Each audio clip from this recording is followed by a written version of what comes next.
Boa tarde a todos, me ouvem bem? A ideia é batermos um papo da maneira como eu conheço que se pode fazer esse tipo de conversa, que é, adivinhem, adivinhem, adivinhem, o diálogo platônico. É a única coisa que eu conheço que pode ser viável da gente trabalhar com um grupo grande e participarem todos que queiram, para a gente construir alguma coisa em conjunto. Diálogo platônico, Platão ele tinha aliás, todas as obras dele são escritas na forma de diálogo, para demonstrar como era o método, e ele trabalhava de uma maneira bem... Opa, ainda bem. Ele partia sem saber qual era o resultado de uma questão. Dava linhas gerais e, à medida que cada um ia apresentando argumentos, ele ia costurando, aceitando em parte ou aceitando completamente, colocando novos pontos de vista para que o grupo levasse em consideração. Ou seja, ele soltava uma questão no grupo, soltava algumas ideias para ir conduzindo a questão e ia costurando à medida que as respostas iam aparecendo. Tá? Não é nada complicado, é algo muito simples, e eu vou começar a fazer algumas provocações para vocês em relação a esse tema. Ver o que a gente poderia contribuir com isso. Veja bem, quais os referenciais históricos para a formação humana podemos utilizar para colocar virtudes em ação? É claro que talvez a gente lembre de algum referencial histórico, alguma coisa que a gente leu, que aconteceu em algum lugar na história. Mas também é história a nossa história pessoal, não é? Também é história. Todos nós tivemos, eu acredito que todo mundo teve, ao longo da sua vida, em alguma ocasião, algum impacto educacional que fez diferença. Pode ser uma pessoa que te ensinou alguma coisa. Vou contar para vocês que eu tinha um referencial na minha infância, que era o pipoqueiro que vendia pipoca na frente da escola. Porque tinha uma maneira de tratar as crianças que, para mim, era impecável. Eu descobri que fazia parte da escola o pipoqueiro que ficava do outro lado da rua. Qualquer coisa na nossa vida que te chamou a atenção a maneira como uma pessoa passava uma mensagem, como educava de alguma forma, como impactava de alguma forma, pode ser na sua história pessoal também.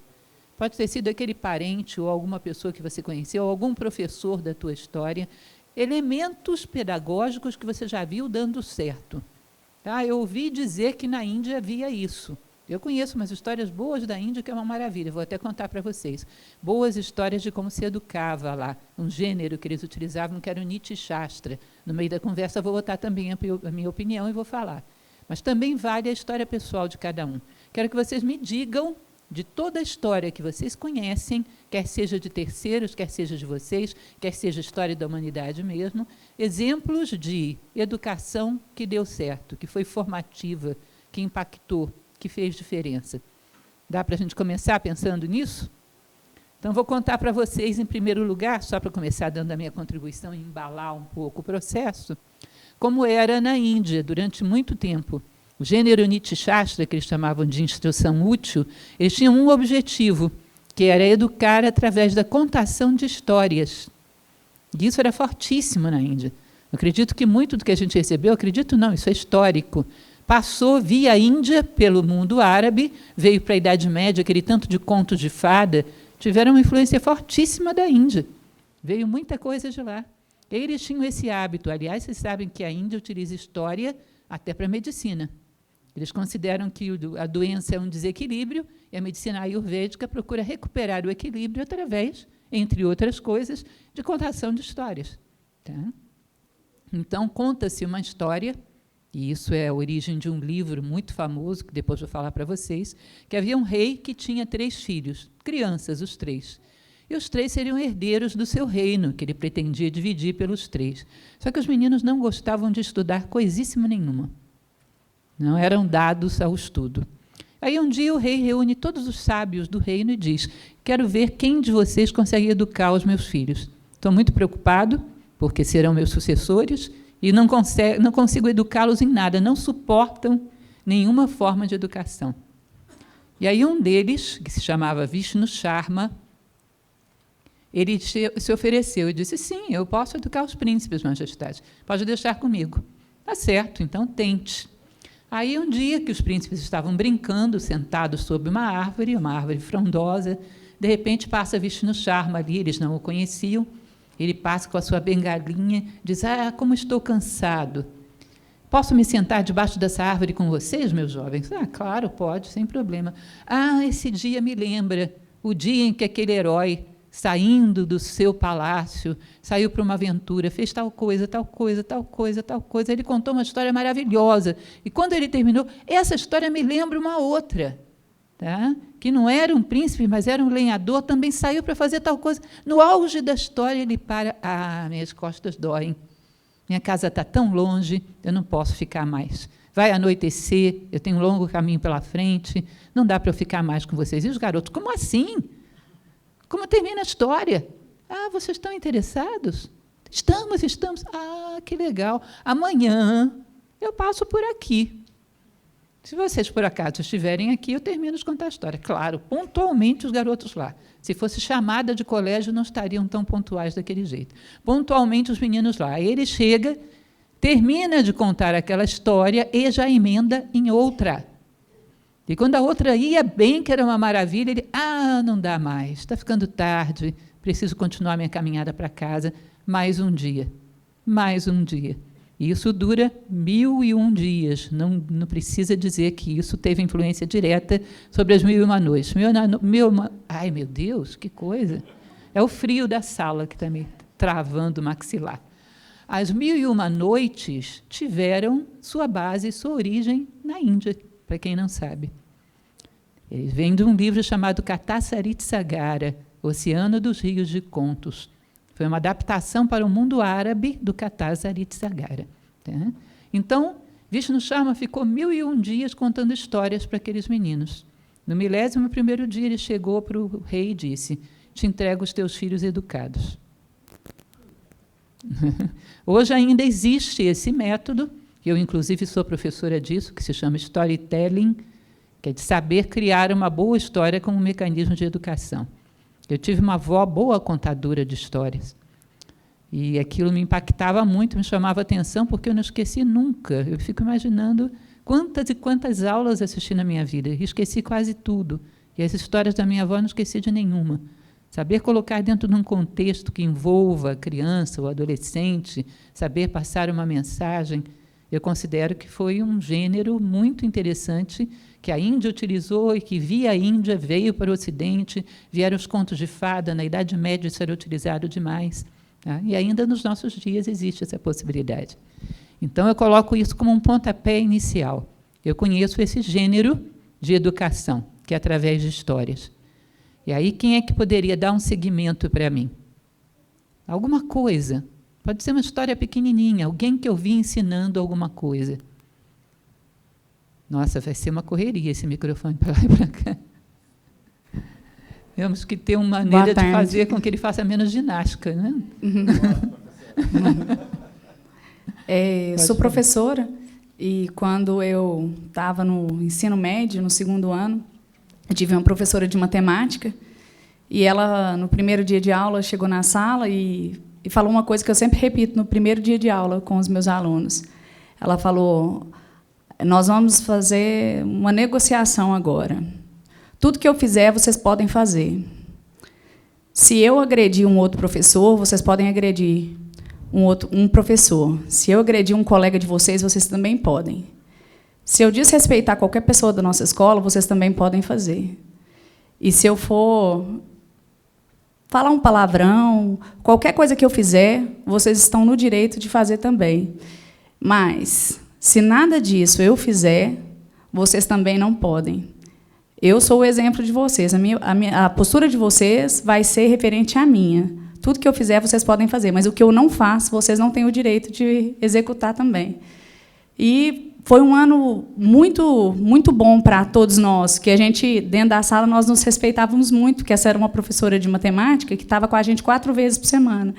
Então, a gente aprendeu a se respeitar dentro da sala por causa dela. Então, eu utilizo a mesma coisa com os meninos na sala e funciona bem. Foi uma coisa que eu aprendi com ela e eu levei comigo isso.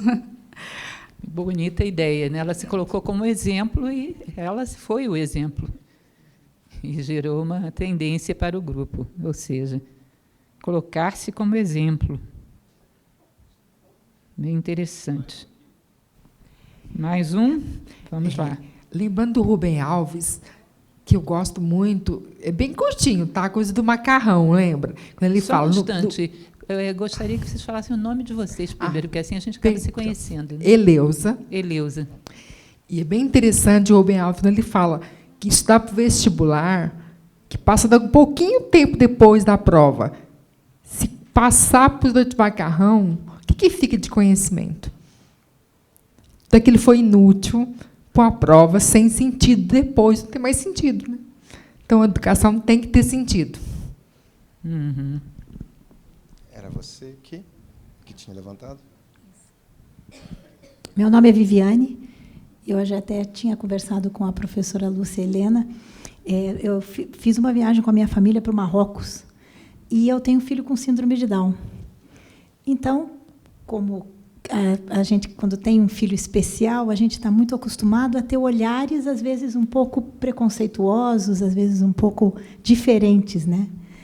E, quando eu cheguei no Marrocos, já no aeroporto, eu já achei uma diferença enorme, porque, quando via o meu filho, as pessoas iam ao encontro dele. E quando a gente começou a andar na cidade, entrava numa barraquinha ou numa loja, eles chegavam e davam, mesmo que eu não comprasse nada, eles davam um presente para ele. E puxavam uma cadeira para ele sentar. E falava, nossa, eu nunca vivi isso com meu filho, né? Aí, o guia que estava nos acompanhando, eu perguntei, o que acontece aqui? E nós estivemos em várias cidades.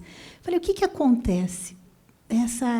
Esse olhar diferente para o meu filho, que eu estou percebendo, que eu nunca vivi. Ele falou assim, o nosso rei, há 5 anos atrás, ele fez uma campanha no país todo. Vamos mudar o olhar para as pessoas especiais. Essas pessoas só precisam de amor. E elas só querem receber amor. Então, toda vez que você encontrar com uma pessoa especial, e ele citou síndrome de Down, que vocês possam transmitir e fazer com que essa pessoa se sinta muito especial. E eu fiquei encantada como exemplo de um homem, que deve ser um exemplo para o país, né? Mudou, transformou aquele país inteiro. O que era antes um preconceito, poderia ser visto com um outro olhar, mudou para um olhar ao contrário, né? Um olhar assim de amor. E assim, nunca mais eu vivi algo parecido. Então, assim, eu acho que esse é um exemplo do que um líder ou como uma pessoa que tem uma ascendência sobre os seus pode transformar aquilo que a senhora tinha falado na sua palestra, né? O poder de transformação. Então, eu vivi isso com o meu filho lá de uma maneira linda, assim, sabe? E inesquecível. Muito obrigada. Só antes de passarmos para o próximo, vamos sintetizar o que a gente tem até agora, para começar a passar, porque o nosso item que a gente vai ter que responder por ele é quais referenciais históricos para a formação humana podemos utilizar para colocar virtudes em ação. Então, a gente vai falar de alguns referenciais. Eu usei um primeiro referencial, que foi a questão da contação de histórias de maneira educativa, né? Então, esse aqui seria um primeiro, contação de histórias. Tá? Aí, a jovem que... Eu fiquei sem saber o nome dela. Maiara. Maiara falou para a gente a respeito da professora que se colocava como exemplo, educador colocar-se como exemplo.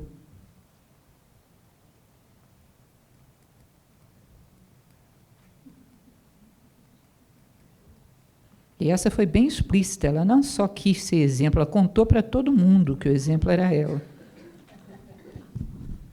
E o quanto essa publicização, né, faz diferença. Faz quando diferença, você fala isso. O que você vai fazer, porque aí você cria você cria um balizamento interno.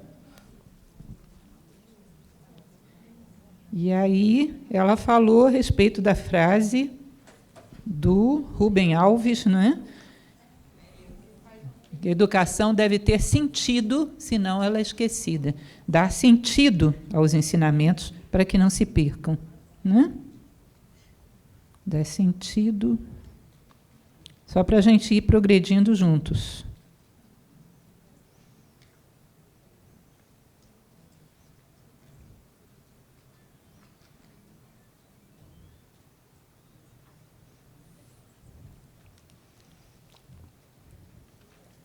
se percam. Desculpe, eu escrevo meio devagar. 4. O tratamento no Marrocos, eu diria que é o quê? Uma pessoa, as autoridades, no caso aí foi um rei, né? As autoridades se colocarem como criadores de mitos. Não foi isso que aconteceu? Hã? O mito dele foi que teve essa consequência, né? Mas ele poderia criar um mito de qualquer outra coisa. Ele criou um mito que foi bem absorvido por todo mundo. Provavelmente ele é uma pessoa admirada nesse país. E é incrível, porque mostrou, a história dela mostra que dá para fazer, que funciona. Num curto espaço de tempo. Funciona. Autoridade como criadora de mito.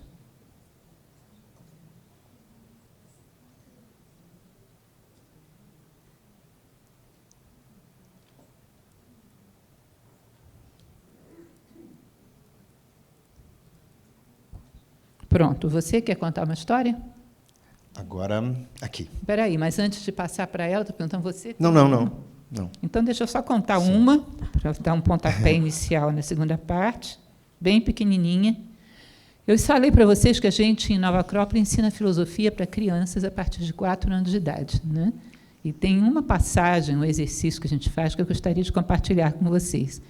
Pega uma criança um pouco mais velha, quando eles estão aí na faixa dos 8 anos, 9 anos de idade, e coloca para servir o suco para todos os coleguinhas, sendo que já é planejado. Se são 8 coleguinhas naquele grupo, só tem suco para 7, contando com ele. Só tem suco para 7, vai faltar para alguém.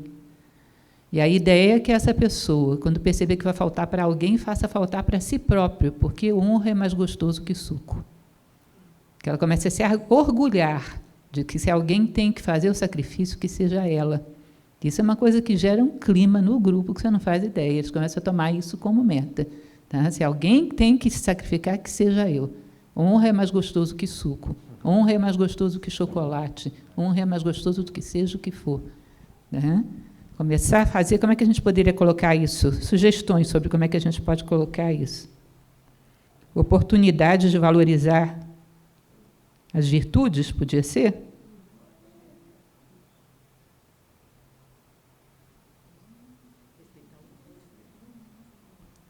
De valorizar a virtude, né? Porque aí eles começam a perceber que elas são relevantes, então têm um valor específico, né? Pronto, aí sim, pode passar para ela. De vez em quando eu vou contar uma historinha, me meter também para poder... Eu gosto muito de contar essa história.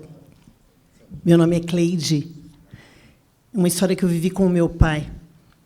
Ele me fez trocar, me arrumar, porque ele iria me levar a um passeio, e me levou ao Teatro Municipal de São Paulo para ouvir a Filarmônica de São Paulo. E, quando eu cheguei, eu fiquei muito encantada com o prédio do Teatro Municipal, principalmente as cadeiras e o dourado. Quando o primeiro acorde surgiu, eu, muito pequenina, fiquei impactada com aquele som. Até então, nunca tinha ouvido uma filarmônica. E fiquei muito quietinha, prestando muita atenção àquilo tudo. Quando terminou, o meu pai perguntou para mim se eu havia gostado. Eu disse, gostei muito. Ele falou, do que você mais gostou? Falei, gostei da música, gostei das cadeiras. Eu lembro que, pequena, fiquei impactada com a beleza, aquela estética visual tremenda. Na outra semana, meu pai falou, filha, você vai se trocar porque nós vamos fazer um outro passeio. Cheguei ao Edifício Itália, onde havia um teatro muito simples, umas cadeiras muito simples, sem estofamento, sem nada. Havia um barbante de ponta a ponta com os livrinhos pendurados. Apareceu um senhor baixinho, nordestino, com um chapeuzinho de coco, com um chinelinho de couro. E ele tocava uma violinha triste, cantava uma canção igualmente triste. E eu fiquei ouvindo aquilo ali. Quando terminou, o meu pai perguntou, você gostou? Falei, não, pai, eu não gostei nada. Eu achei uma tristeza isso. Uma música triste, aqueles livrinhos lá. Aí meu pai falou assim, semana passada você esteve no Teatro Municipal e hoje aqui no Teatro do Edifício Itália. Você viu duas situações. para você, o que é arte? Eu fiz, o Teatro Municipal, que lá tinha aquelas cadeiras vermelhas, douradas, tão linda, aquela cortina.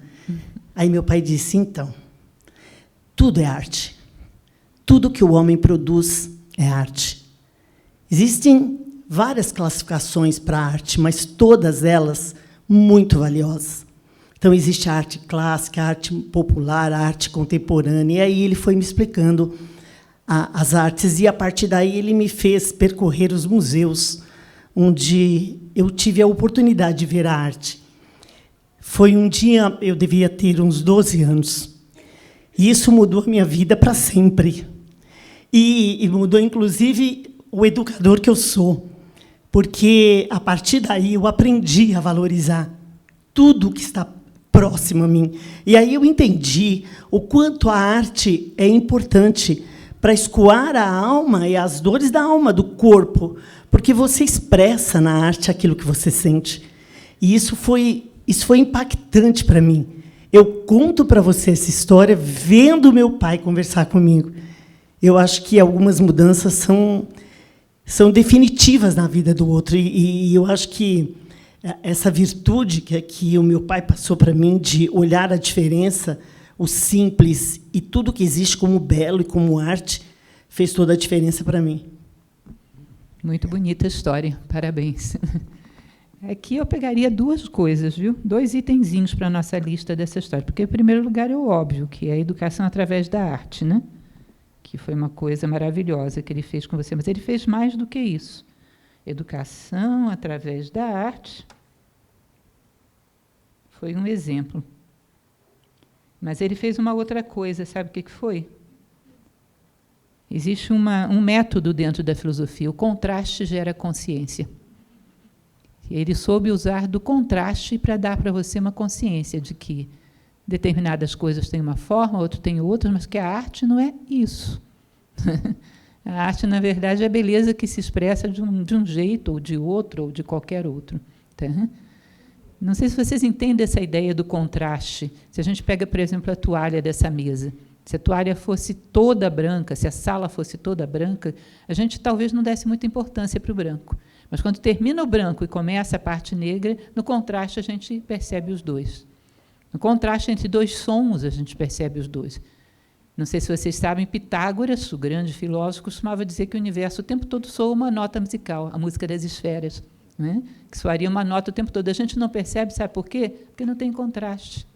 No contraste nasce a consciência. Entre 2 cores é assim, entre 2 situações da vida da gente, às vezes só damos valor a alguma coisa quando perdemos, não é assim? No contraste nasce a consciência. Ele soube usar do contraste, deixa eu ver como é que eu escreveria isso. Usar do contraste para gerar constatações, né?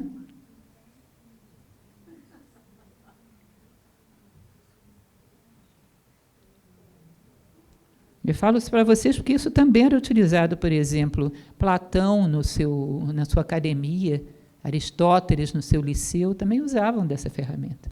É uma ferramenta muito poderosa. Através do contraste, a gente percebe muita coisa.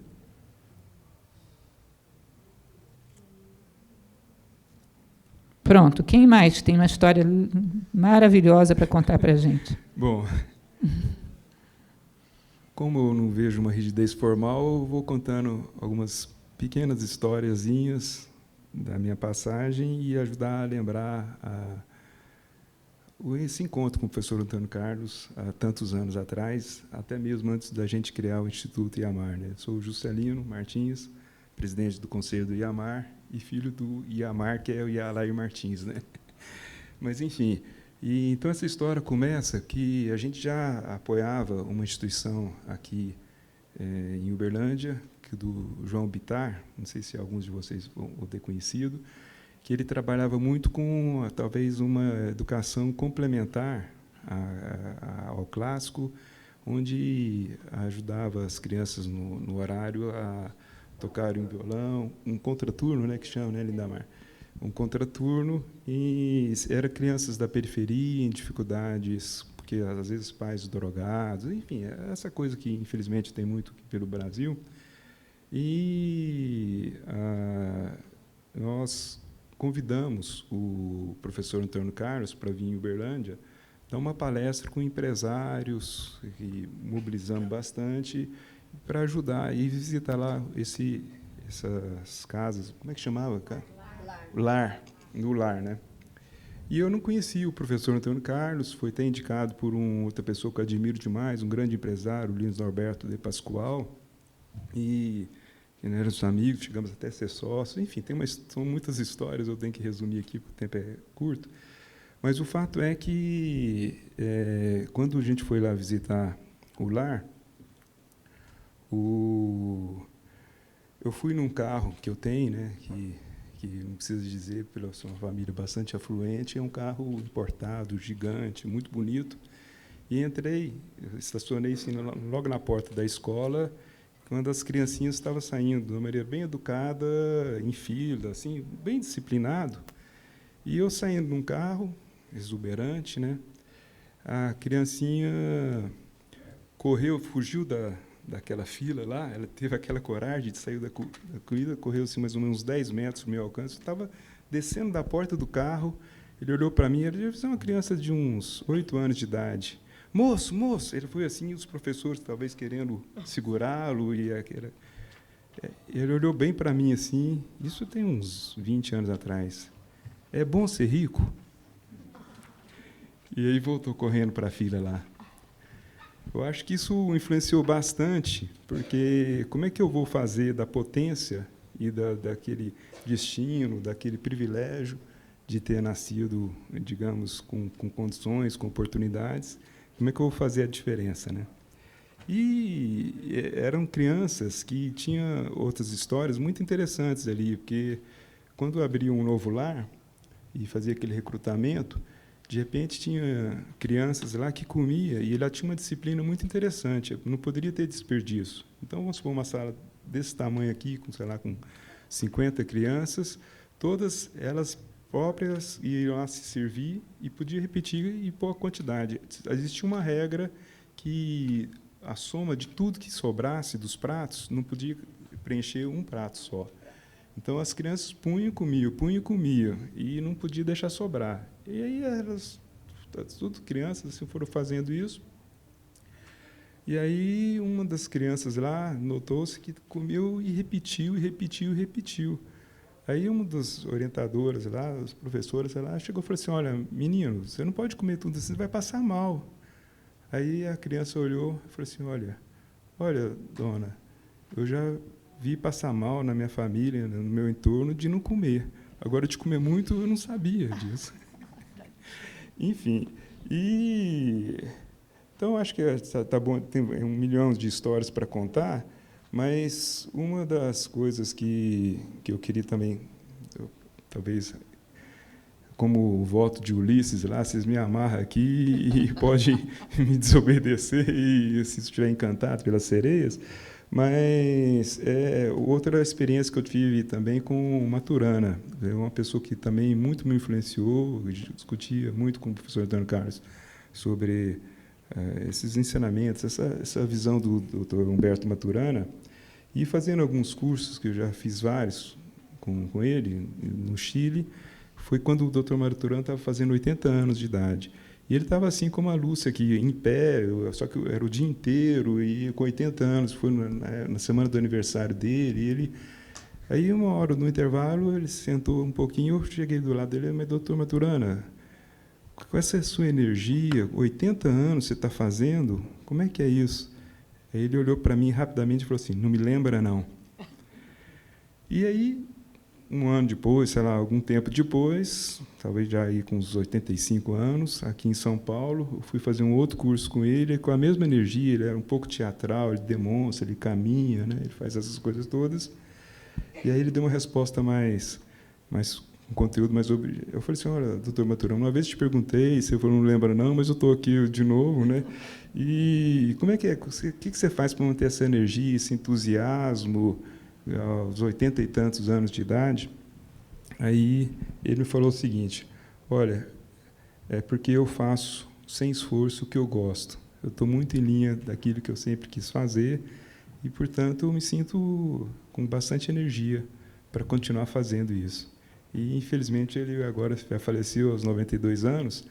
E um dos ensinamentos que ele me colocou, e até contrapondo já um espírito crítico e provocando o início dessa conversa aqui, porque eu chamei conversa de propósito, porque ele me falou que ele não gosta do diálogo.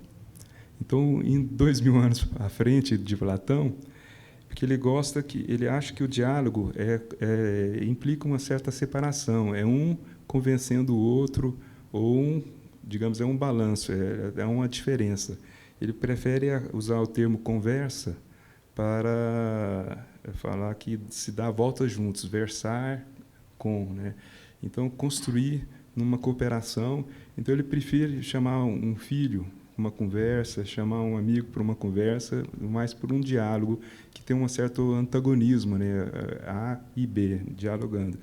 E aí nós tínhamos já lá em Uberlândia, não, estou pensando que estou fora, aqui em Uberlândia, uma série que a gente sempre chamava pessoas, Viviane Sena, Dr. Cláudio Pada, o professor Antônio Carlos e Famílio Fraga e tudo mais, que chamava Diálogos Martins para o Aprendizado. Fizemos várias sessões e aí a gente acabou que foi mudando para conversas, né? Então eu queria também colocar esse tema sobre fazer da maneira de dar a volta juntos e, conforme o Maturana sempre me lembrava, a gente não existe, a gente coexiste, né? Escrita, você quer falar? Eu passo para ela. Peraí, deixa eu só sintetizar, porque senão eu vou esquecer o que ele falou. Bom, eu pegaria como ponto essa história do Dr. Maturana, alguma coisa que hoje cedo você estava falando, que é o educador vocacionado, né? Eu acho que isso aqui, procurar que o educador seja vocacionado. É impressionante quando existe, inclusive, um ditado que fala sobre isso: faça aquilo que você gosta e não precisará trabalhar nenhum dia. O quanto isso flui. Durante muitos anos, nos primeiros anos do Encantar, eu sempre dizia que, depois que eu comecei a fazer o que eu gosto, eu não sei mais o que é trabalho, mas eu vivo de plantão.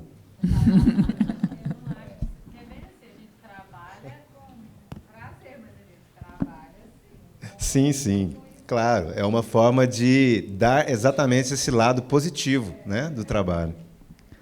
O trabalho que nós fazemos em Nova Acrópole, por exemplo, no meu caso, nós somos voluntários. Nova Acrópole não tem dinheiro nenhum, é tudo voluntariado. E claro que todos nós precisamos sobreviver. Eu acabei de me aposentar, eu era servidora pública em Brasília, trabalhei a vida inteira e tinha 2 filhas. E parte do meu tempo livre ia para dar aula voluntariamente na Nova Acrópole por 33 anos. Às vezes direto, né? Às vezes cobrindo final de semana e tudo mais. Então, se você não gosta do que faz, você não entra numa jornada dessa de jeito nenhum. E acontecia o quê? Se eu fosse para casa, eu não descansaria tanto do que indo para a Nova Acrópole. Saía do meu trabalho, ir para casa ou ir para a escola fazer atividade. Na escola, eu descansava muito mais do que em casa. E isso foi uma vida inteira, e não sou só eu. A Nova Acrópole é toda construída assim. Os profissionais trabalham, porque precisam sobreviver, no seu tempo livre fazem Nova Acrópole. E todo mundo, obviamente, ama o que faz. E isso recicla mais do que qualquer tipo de descanso. Existe uma retroalimentação. Com né? certeza. Descansa no fazer. Você vai sintetizar mais alguma coisa do que o Juscelino disse? Não, eu acho que está ok isso. Quem era a próxima pessoa? Oi. Seu nome? Karina. Opa, tá meio perto. Então, eu moro no meio do mato, né? E eu gosto muito de observar a natureza. E tem uma família de saguis que visita todo dia a minha casa e eles vão pedir bananinha. E aí eu coloco a bananinha para eles lá e fico observando o que rola, né? E aí tem uma mãe com 2 bebês assim que ficam agarradinhos, eu vi eles desde neninzinho, assim, recém-nascidos. E eles foram crescendo.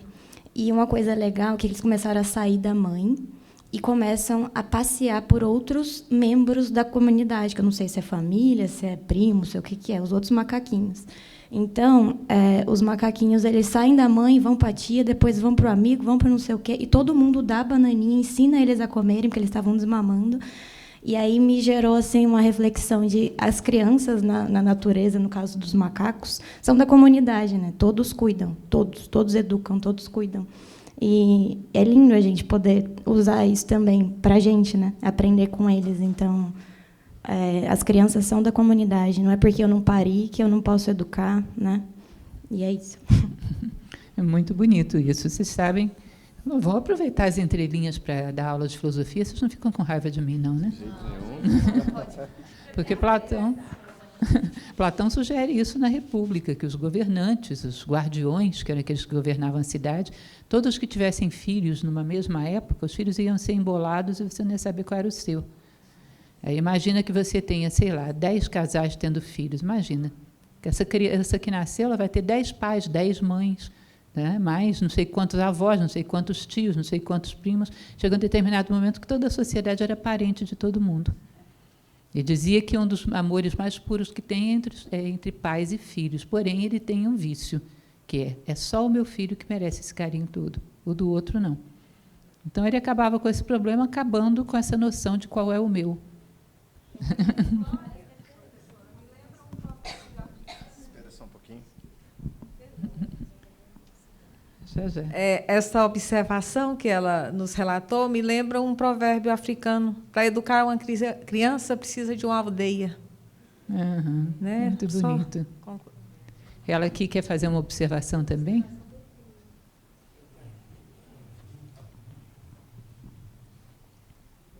Eu, quando eu tinha uns 15 anos, eu li A Ilha, de Huxley, e mudou minha vida. Foi uma coisa assim, por que o mundo não é assim? Eu quero esse mundo. E tinha isso, as crianças eram coletivas, assim, né?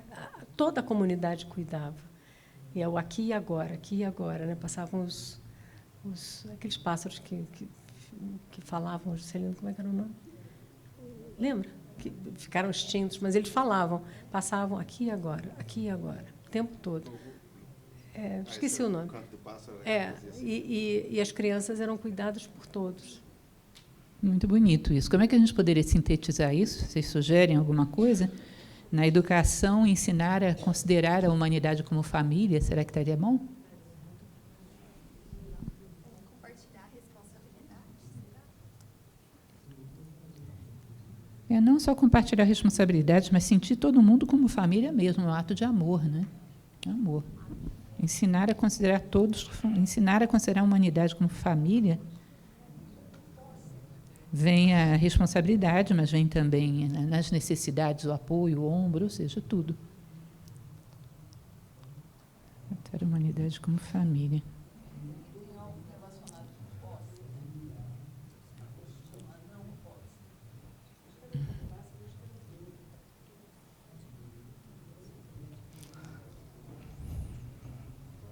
Não é que não tenha posse. Quem foi que falou?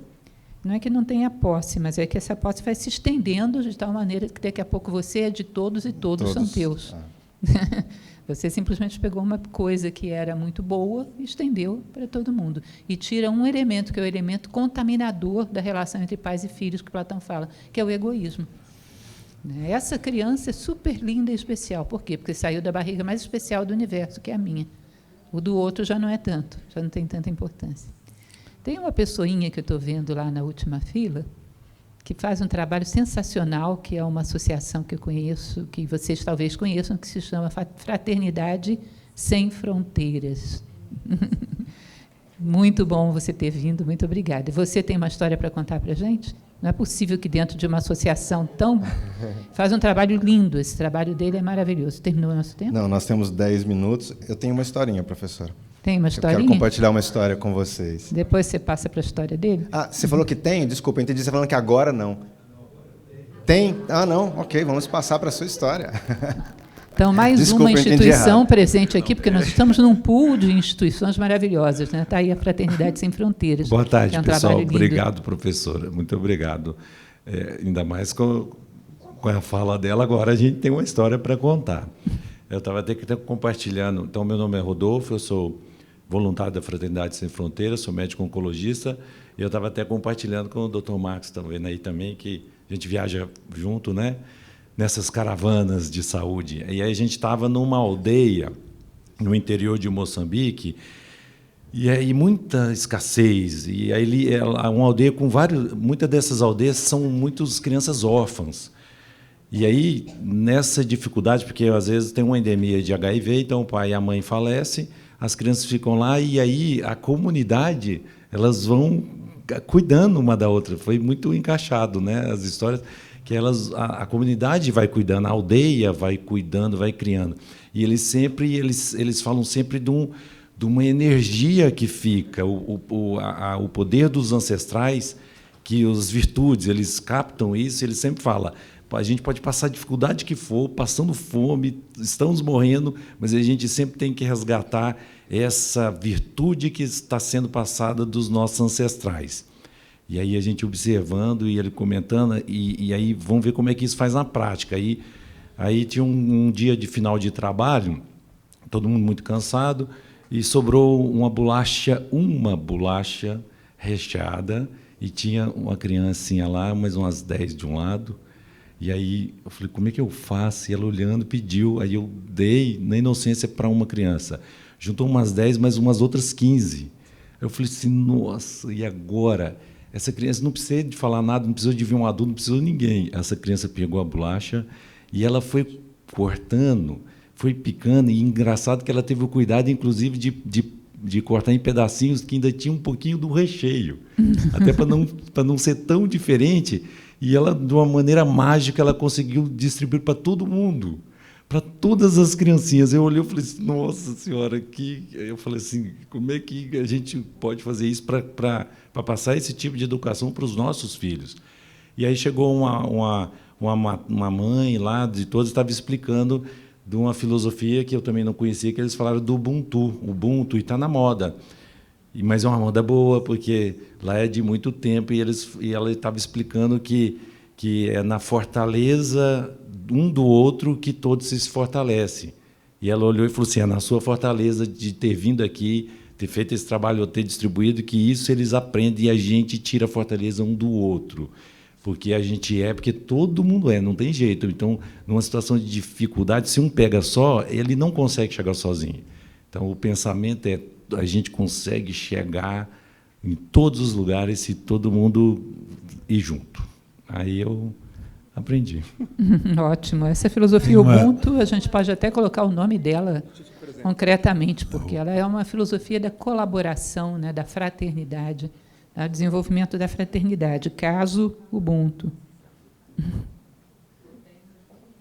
Vocês devem conhecer a história clássica que rola pela internet, né, sobre o Ubuntu, todo mundo já leu, que diz que uma vez um pesquisador deu um presente para uma criança da tribo. Não, na verdade, era uma corrida que elas tinham que fazer para alcançar um presente, uma coisa assim. Balas, né? Isso. E aí, quando ele viu, elas se deram mãos e foram correndo de mãos dadas, chegaram todas juntas. Desenvolvimento.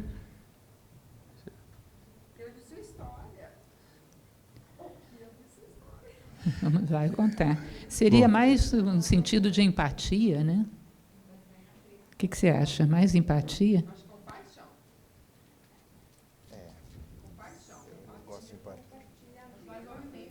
Eu acho que empatia está bem de se colocar no lugar do outro, né? Solidarizar.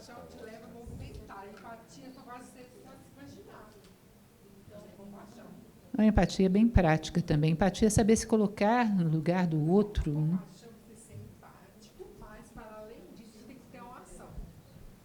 Mas aí não é muito compassivo. Compassivo, normalmente, é quando você está diante de uma pessoa que está numa situação inferior à sua, de alguma maneira. Aí é mais solidariedade mesmo, eu acho que é o ideal. Solidariedade, filosofia Ubuntu. Isso é uma boa lembrança.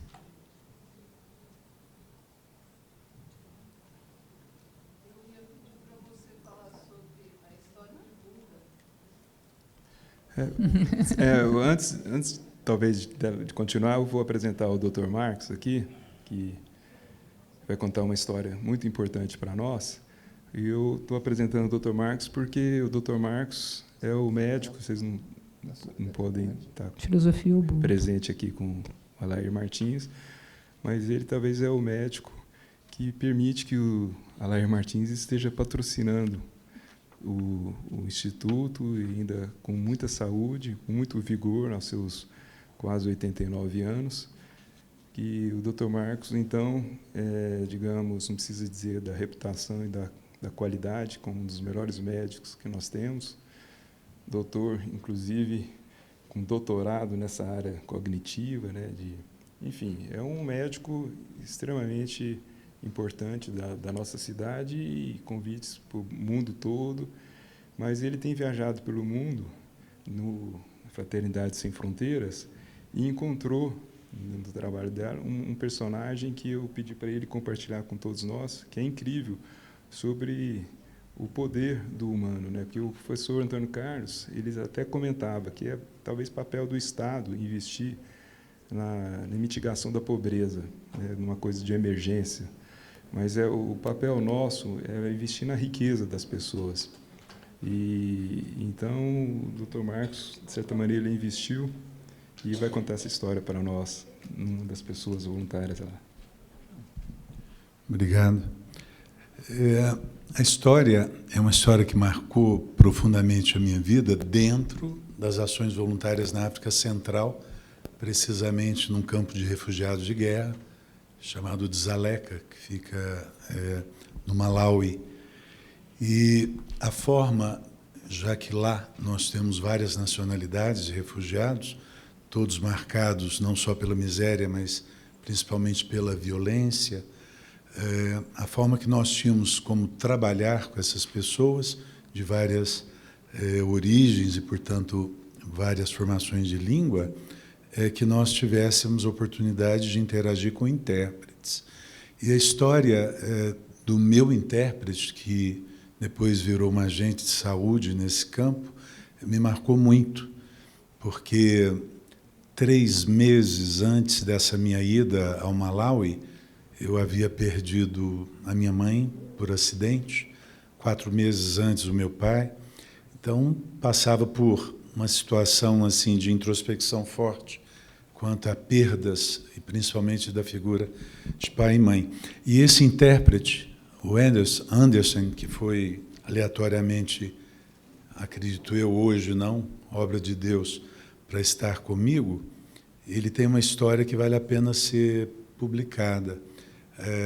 Aos 11 anos de idade, ele era do Congo, viviam ele, a mãe, 2 irmãos e alguns primos. Eles foram vítimas das perseguições políticas na época do Congo, que persistem até hoje, e ele me contando depois do que aconteceu com ele, na verdade o que ocorria é que essas crianças eram obrigatoriamente tomadas das suas famílias e eram inseridas à força nas milícias, né, de guerrilheiros de selva. E toda a família era eliminada, né? Eles matavam na frente dessas crianças, principalmente meninos, matavam os pais, irmãos mais velhos, todos que pudessem colocar obstáculo, né, às guerrilhas. E o que eu achei interessante na fala dele, e aparentemente, pelo que a gente viu, né, mais de uma vez, aquilo não era fantasia, eram realidades, marcas de alma, marcas no corpo. A mãe tinha um combinado com ele. Aquela rotina já existia há tantos anos na região, que ela disse, meu filho, né, quando vierem, por favor, feche os olhos e me mate, né? Porque quando ele foi sequestrado pela milícia na casa dele, ele tinha um rifle encostado na própria cabeça e a prova que ele teria capacidade de continuar vivo e virar a ser um guerrilheiro era matar a própria mãe. Então havia um contrato, né, de mãe com filho, em que ele pôde, naquele momento, manter a própria vida, respeitando um pedido da mãe, né, de sacrificá-la. E ele me diz que antes dela morrer, que ele teria, com o tempo, os retornos para entender que a morte dela traria muita vida, né? E ele sobreviveu como guerrilheiro dos 11 anos até os 15, fugiu da guerrilha, tinha marcas de ter sido crucificado quando fugia pela selva, saindo do Congo para Ruanda, até já adolescente conseguir chegar no Malawi e receber a proteção da Organização Mundial de Saúde, vir a estudar e se transformar até num agente de saúde. E o que é bonito disso? Ele conseguiu, depois de toda aquela luta, aprender várias línguas. Ele dominava muito bem 5 línguas e foi e continua sendo por muito tempo o nosso agente de saúde lá no campo de Dzaleka. Ele se casou com uma refugiada do Congo também. Tiveram 4 filhos. Eu acabei sendo padrinho de um dos mais novos. E ele e ela se dedicaram, em nome da imagem da própria mãe dele, que havia pedido a ele que se dedicasse, né, ao ser humano. Ambos se tornaram professores e, mais ou menos há 3 meses atrás, tentando um contato com ele para nossos cuidados com os grupos de idosos, diabéticos, mulheres estupradas, né, tem muito, são grupos que ele nos ajudava. Eu fiquei sabendo que eles foram aceitos como cidadãos suecos. Eles estão morando hoje em Estocolmo e cuidando de refugiados da África Central que a Suécia está acatando. Então, a gente fica imaginando, né, como uma mãe cedeu a própria vida e que esse jovem, né, construiu muitas outras vidas, né, e continua ajudando. São portas que se abrem, né, para quem faz a coisa com legitimidade. É uma história forte e difícil de sintetizar. Sim, sim. Forte. Eu acredito que aí a gente poderia pensar na capacidade de autossacrifício do educador, né? Alguma coisa desse tipo. Capacidade de autossacrifício, que no caso dela chegou a um limite paroxal, mas que sempre é exigido em algum nível. O que você acha? Me lembram os mártires. Me lembra São Francisco de Assis. Me lembra Cristo, né? De você dar a vida. E para quem fica, isso é um exemplo. E não nos tornamos mais os mesmos depois de algo dessa natureza, né? Tão forte. Essa é uma experiência forte, mas às vezes um educador que faz um pequeno sacrifício do seu tempo para dar uma ajuda a um aluno que tem dificuldades maiores, já é um sacrifício no nível dele. Doação, né? Aquele que se sacrifica para entender que tem um aluno que precisa um pouco mais de atenção, um pouco mais de carinho, que talvez falte em casa, e dedica esse carinho especial a esse aluno, também é um autossacrifício na medida dele. A capacidade de autossacrifício do educador ir além. Capacidade de autossacrifício. Como redigiríamos isso? Como autossacrifício ou capacidade?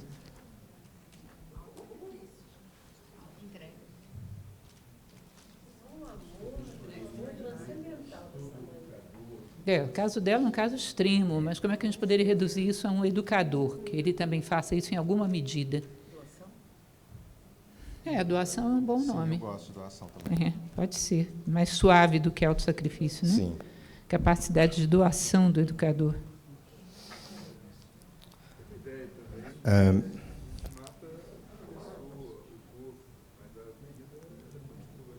Sim. A história que eu quero contar passa por aí, que você está falando, essa coisa da vida que flui. E que eu acho que vai ter que ser a nossa última história dessa fase, né? Sim. Bom, tem uma frase do Fernando Pessoa que diz que todo começo é involuntário. Eu estava lá com os meus 24 anos e recebi de uma amiga um CD do Milton Nascimento cantando com crianças, e aquilo me bateu uma inspiração para convidar um grupo de crianças e cantar música brasileira, e era para ser uma apresentação. Mas impactou tanto as crianças e que foi puxando outros convites de outras pessoas, e um movimento de coletividade começou a se organizar ali. Até que 3 anos depois a gente gravou o primeiro disco chamado CD Encantar, isso foi em 99, e ele foi lançado em maio de 2000. E naquela época era só eu fazendo tudo sozinho, né, na garra, no voluntariado, e atendendo a uma coisa que vinha de dentro, mas sem... Ô, Jefferson, abaixa um pouquinho, está dando uma microfonia aqui. Atendendo a uma coisa que vinha de dentro, mas sem entender muito bem o que era aquilo. E aí chegou a véspera do lançamento do CD, eu estava totalmente envolvido com a produção e muito cansado, muito esgotado. mas com uma vontade enorme de fazer as coisas acontecerem. O relógio despertou, eu tinha que vir para Uberlândia para poder fazer os trabalhos de produção, porque já tinha a primeira apresentação de lançamento naquela noite. E aí eu falei, não, eu não dou conta, eu preciso me recolher um pouco. E fui para o bosque de Araguari. Araguari tem um bosque bacana. Fui para o bosque, e, na medida que eu andava pelo bosque, eu olhava para as árvores, para as formigas, para os insetos, para os cantos dos passarinhos. Na medida que eu olhava, eu ia entrando num estado de emoção tão profunda e de conexão com o sagrado, nessa perspectiva de sentir a vida fluindo com eu integrado tudo aquilo ali. E eu venho de uma tradição cristã, mas colocando Deus na perspectiva mais universal possível, independente de religião. Naquele momento, o que eu fiz foi o seguinte: eu coloquei que tudo aquilo que eu estava fazendo não era para mim, era para algo maior. E que, se isso tivesse a ver com, né, um plano maior para a humanidade, que isso continuasse. E que, senão, eu não queria, né, correr o risco de comprometer a vida de crianças e famílias que estavam cada vez mais chegando para todo aquele movimento que já ultrapassou milhares de pessoas. E isso foi há 26 anos atrás. Vem acontecendo, vem acontecendo. E eu, de lá para cá, desde esse dia para cá, eu completamente desapegado disso. Eu não faço para mim, para o meu interesse. Eu faço porque eu sinto que tenho um dever em fazer isso. E isso me faz fazer com muita alegria, com muita felicidade, a cada instante, esse trabalho com as crianças, com os jovens e com o grupo artístico. E eu chamo isso de Dharma. Dharma vocacional. Eu chamaria de confiança de que se serve a algo maior. Imaginaram isso na educação? Que fantástico. Eu estou ajudando essa criança, mas eu não estou só ajudando essa criança, eu estou fazendo com que o curso da vida siga o seu caminho. Eu estou dando curso, como ele mesmo disse, ao Dharma, né? Estou dando curso à justiça, à fraternidade. Sentir que, ao educar, se serve a algo maior. Pode ser isso? Sim, sentir que, ao educar, se serve a algo maior. É, a educação toda é isso mesmo. É apenas mais um detalhe que a gente trouxe. Uhum.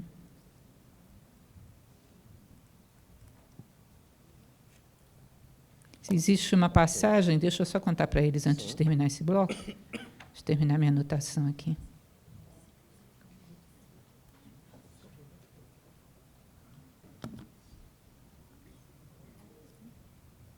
Só contar essa historinha, depois eu leio para vocês o que a gente sintetizou e a gente passa para a segunda pergunta, tá bom? Espero que vocês estejam gostando, não estejam achando monótono.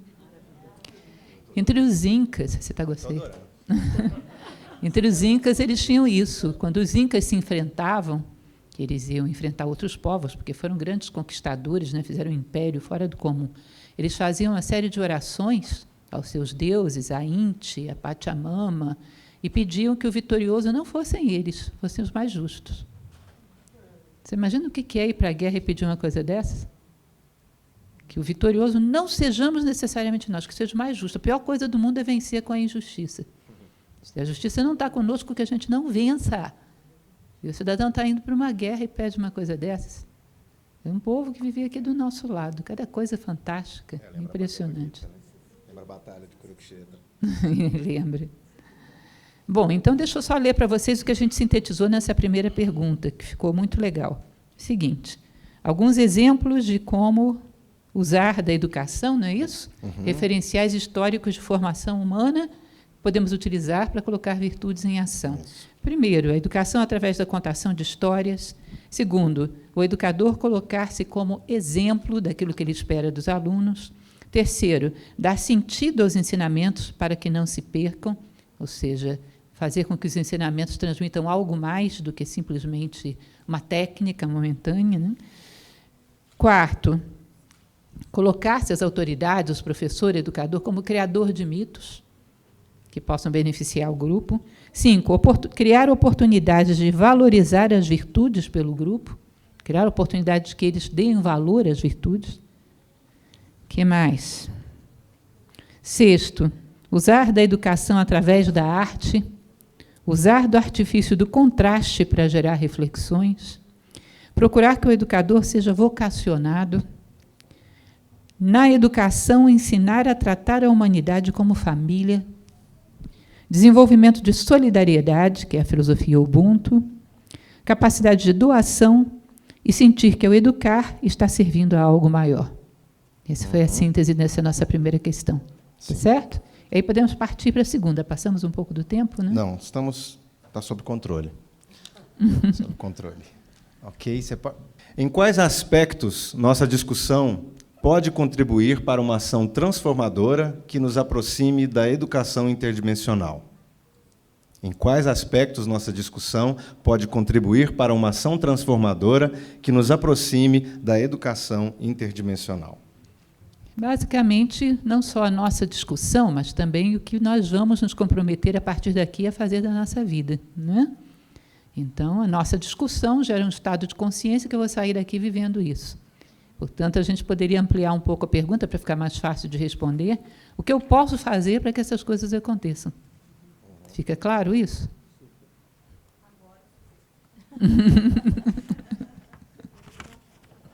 O que eu posso fazer para que essas coisas aconteçam? O que vocês acham que cada um de nós pode fazer? Passando por coisas simples, não precisa ser nada do outro mundo. Considerar que as grandes transformações vêm de atos simples, repetidos todos os dias. O que cada um de nós pode fazer? Se envolver como voluntário numa entidade que trabalha com algumas dessas vertentes. Desculpa, eu estava escrevendo, por favor. Tá, a primeira resposta dela é bem interessante, ela estava sem microfone, mas eu acho que talvez vocês tenham ouvido. Ela falou para se envolver como voluntário em alguma entidade que atue nessa área. Nessa área questão. E executando algumas dessas alternativas de educação. Com certeza. Pelo exemplo, ou pelo contraste, ou pelas histórias. Isso. Envolver-se como voluntário em boas iniciativas de educação. Tá bom assim? Sim. Outra, essa aí é muito boa. Deixa eu terminar de anotar aqui, porque eu não dou conta, não sou taquígrafa. Não tem rodinha na mão, professora. Pois é. A segunda é importar-se, ou seja, estar sensível a necessidades.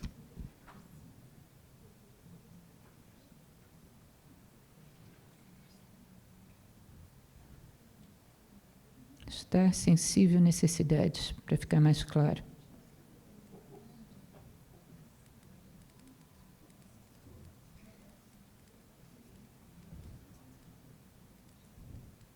O que mais? Quem é que tem alguma sugestão? As coisas pequenas que cada um de nós pode fazer. A partir daqui, vamos sair fazendo.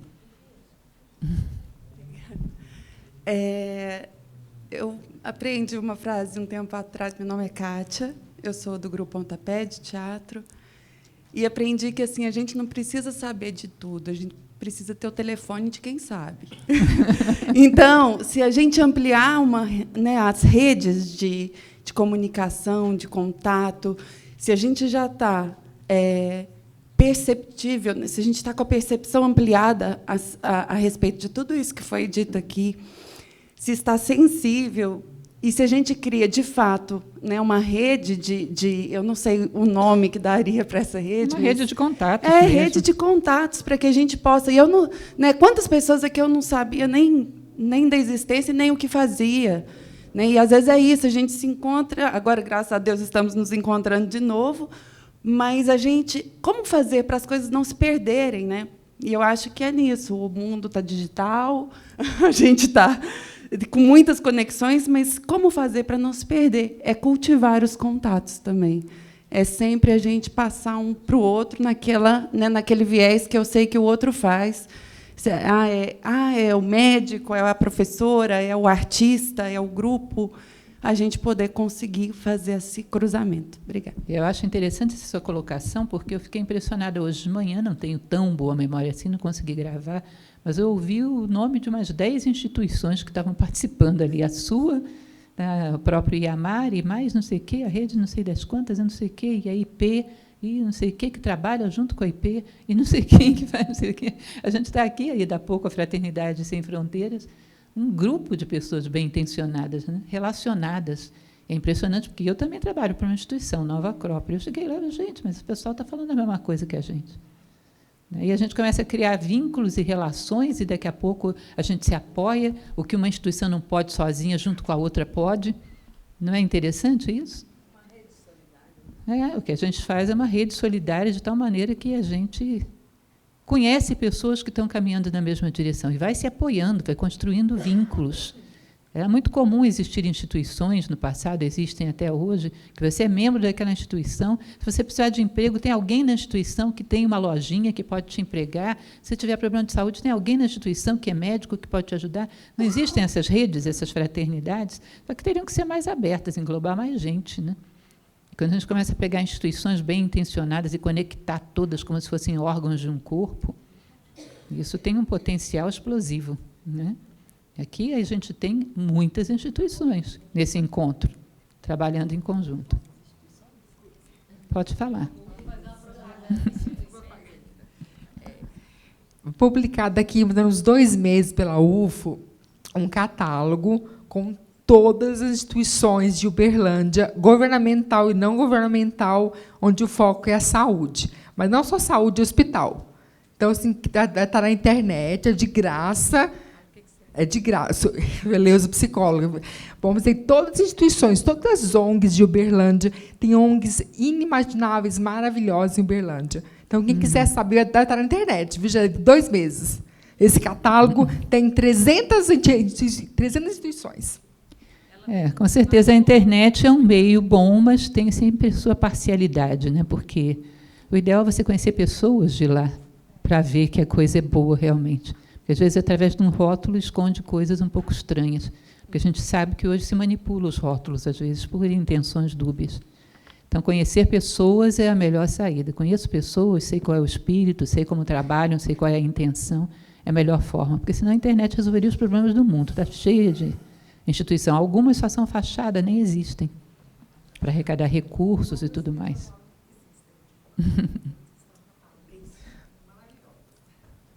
Bom, o que mais? Eu penso uma coisa que é fundamental nessa experiência que eu venho tendo com crianças e jovens há muitos anos, que é o encantamento com a vida e a arte. E esse encantamento com a vida e a arte, pelo menos no primeiro aspecto, vamos dividir aqui, com a vida e com a arte, né? A parte da vida, muitas vezes, a gente pode levar as pessoas, as crianças, ao encantamento pela observação, pela interação com a natureza, né? Vivemos em espaços cada vez mais urbanizados e com pouco tempo e condições de nos relacionarmos com a natureza, e uma das formas de desenvolver o território da sensibilidade é por meio desse contato com a natureza. Hoje de manhã eu vi um termo de vocês, acho que é o nome de uma das instituições que estão aqui, que é biofilia. Eu achei bastante interessante, porque é o filos da filosofia, mais bios, que é a vida. É o resultado de uma sensibilidade diante da vida. Isso é uma coisa que eu posso fazer, ser cada vez mais sensível e solidário com a vida. E fazer e ensinar, né? Eu acho que isso...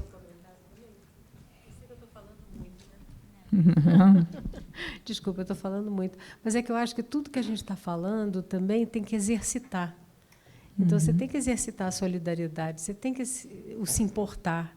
E o educador tem um papel fundamental nisso, que é realmente oportunizar para o educando as chances dele colocar isso em prática. Então, é ser solidário. O que a gente pode fazer junto? E absorver as ideias que vêm do próprio educando. É a troca. Sim, isso aí é uma outra ideia que é complementar a essa. Eu coloquei nessa 4, ser mais sensível e solidário com a vida. E aí a 5ª eu colocaria promover ações solidárias que sensibilizem os demais. E aí vai dando autoestima, porque eu sou capaz de. Aí ninguém segura mais. Que sensibilizem e desenvolvam a autoestima. Compartilho aqui com o grupo essa discussão. Um outro ensinamento que eu tive com o professor Maturana é que, no entendimento dele, as pessoas não tomam decisões, não fazem escolhas, não agem pela razão. Elas agem pela emoção, pelo motivo. Desculpa, elas agem pelo motivo. E a definição dele, que ele gosta de brincar com as palavras, ele define a razão é um motivo desprovido de emoção. E aí eu acho que entra o encantar, Marco, sobre o belo, digamos, a emoção, aquela sensibilização, ela, junto com a razão, com os argumentos, é que ela vai movimentar. Então, quer dizer, os nossos sentidos íntimos são muito importantes para determinar a nossa conduta, né? Então, acho que precisamos olhar. E é o que a criança, ou talvez o mais jovem, as crianças estão pensando muito mais no motivo, e não nessa razão que é desprovida da emoção. Isso aí dá um item legal, que é sensibilizar-se e sensibilizar os demais ante o belo. Não é interessante? Dá um item, deixa eu ver qual é o número desse, que eu me perdi aqui agora. Só um minutinho. Ela queria falar alguma coisa. Sim. É que eu queria interagir com o que o Juscelino trouxe, que quando a gente está falando na educação interdimensional, né, lembrando rapidamente aqui, que, de um lado, a gente tem aí a ampliação da perspectiva da razão, do logos, para o pathos, que é o sentimento, para o eros, que é a corporeidade, para o mito, que é essa transcendência, a nossa simbolização por meio dos mitos, por exemplo. E, além disso, esse sentimento biofílico, né, de amor à vida, de que todos fazemos parte de algo maior. Acho que precisamos objetivar essa parte também da nossa resposta em relação a essa educação para essa sensibilidade nessas outras perspectivas que vão para além da razão, que até hoje vem predominando. Desenvolver... Né? Como é que seria isso? O que você aconselha? Desenvolver outras percepções da vida além da razão? Sim.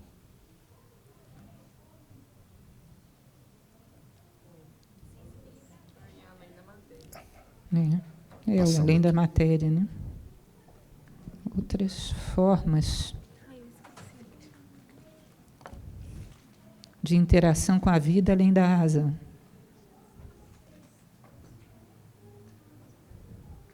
Essa é boa também.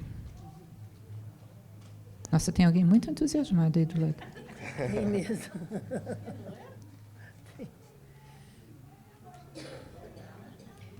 Então, agora você pensa e multiplica por 10. Entusiasmo. Multiplica por 10. Ela já falou? Pode falar.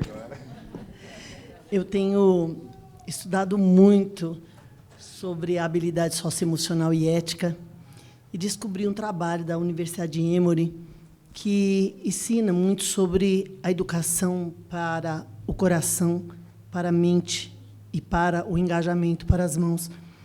E tenho aprendido que não é tão fácil assim esse engajamento, porque você precisa hospedar em si o outro primeiro. Então, uma habilidade do coração, né, da generosidade, mas também não basta apenas a generosidade, você tem que ter um senso crítico, você tem que ter uma análise crítica de onde você entra, na verdade, na cooperação de todas as ações. O Christian Dunker, ele também me ensinou muita coisa sobre isso. Você precisa hospedar o outro em si. Eu, por exemplo, estava ouvindo os meus colegas, eles hospedam essas pessoas com quem eles trabalham em si, passa a ser valor, né? Eles tiveram consciência porque não é só o que você vê no externo a você, isso você precisa tomar consciência para que você tenha uma ação efetiva.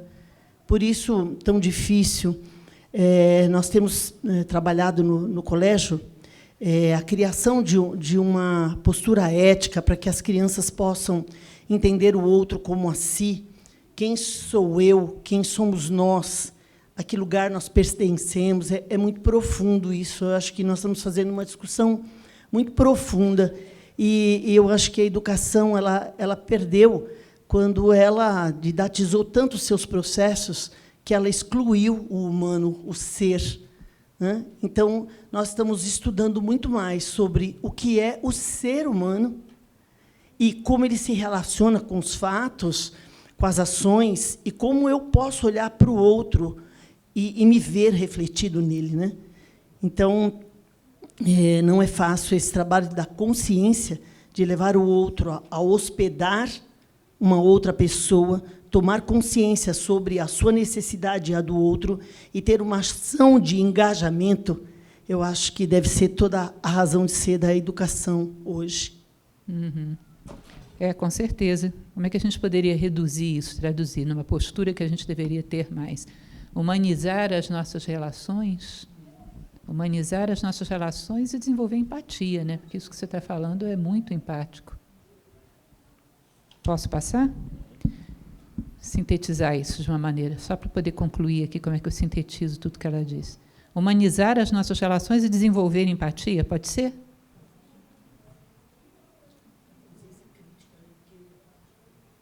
Humanizar nossas relações.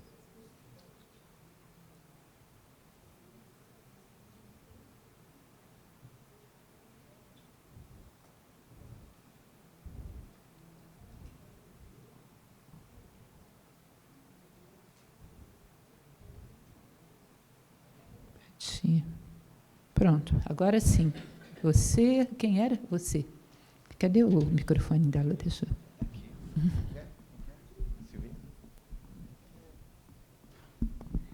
Vocês estão achando interessante esse método? Todo mundo está se sentindo incentivado a participar? Tem gente que não falou coisíssima nenhuma. Escaparam pela tangente. Pode falar. Oi. Sai da sala quando todo mundo falar, viu? A fala dela me fez lembrar de um programa que o Dalai Lama instituiu há algum tempo, acho que uns 2, 3 anos, que é o Sri Learning. Muito interessante, porque o que é que nós podemos fazer a partir de nós, sem pensar no que a escola, a coordenação, a direção, a superintendência, o sistema...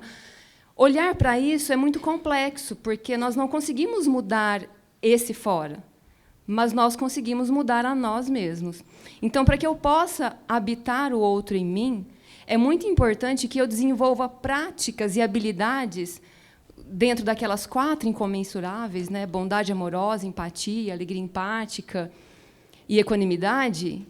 Isso é prática em que a gente tem que sentar e meditar nessas práticas. E para que a gente possa ter a possibilidade, por exemplo, uma das práticas da bondade amorosa, em que eu trago uma pessoa difícil, né, de conviver. Muitos exemplos nós temos por aí, exemplos na política, em tudo. A gente não precisamos citar nomes, mas nas nossas relações interpessoais também, muitas situações difíceis, né, em que como que eu posso olhar para essa pessoa e enxergar nela a sua luz? E eu fico pensando que, para a gente ter aquele sorriso do Dalai Lama, é prática. Eu não vejo um outro caminho, e esse caminho é muito pessoal, nosso mesmo, de sentar e fazer esse serviço diário mesmo, né? De meditação, mindfulness, seja lá de que forma a pessoa consegue. Porque eu, particularmente, eu me vejo agressiva quando eu estou muito cansada e esgotada. Então, eu já aprendi, eu não atendo o telefone. Eu não olho as mensagens, porque eu sei que a minha resposta vai ser muito reativa. E eu sou humana, como todos nós aqui, e a gente está passando por muito esgotamento, né? E em várias situações. Então, como eu não sei lidar em algumas situações, o que eu faço? Eu me recolho, respiro, aí eu volto, né? Então, o mínimo que eu aprendi foi isso. Não aprendi muita coisa, não. Mas o mínimo que eu aprendi foi isso, né? Parar, respirar, pausar um pouco, né? E para poder dar essa contribuição, poder ajudar, né? Acho que é isso. Uhum. Bom, eu acho que dá para dividir, ver o que vocês acham. A posição dela em 2. A primeira, que ficou muito claro para mim, é promover em mim as transformações que eu espero do mundo. Essa está bem clara, que foi a primeira coisa, né? Promover em mim, deixa eu anotar aqui, senão eu esqueço. Aí vocês ficam esperando eu escrever devagar, a Bessa. Ser a mudança que devemos... Ser a mudança que queremos ver no mundo, né? Que é a famosa frase de Gandhi também. Eu acho que usar de honestidade, né? O que ela fez é usar de honestidade. Às vezes, quando eu não posso, eu não vou. É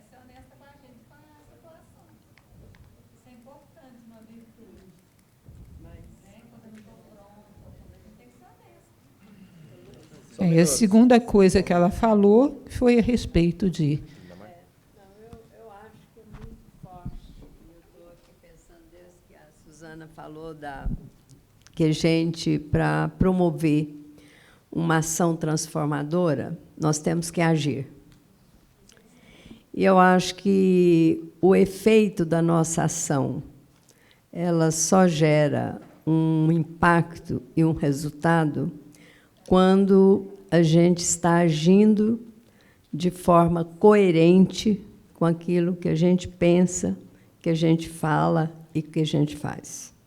Então, eu acho que essa ação transformadora, primeiro, nós temos que fazer essa autorreflexão.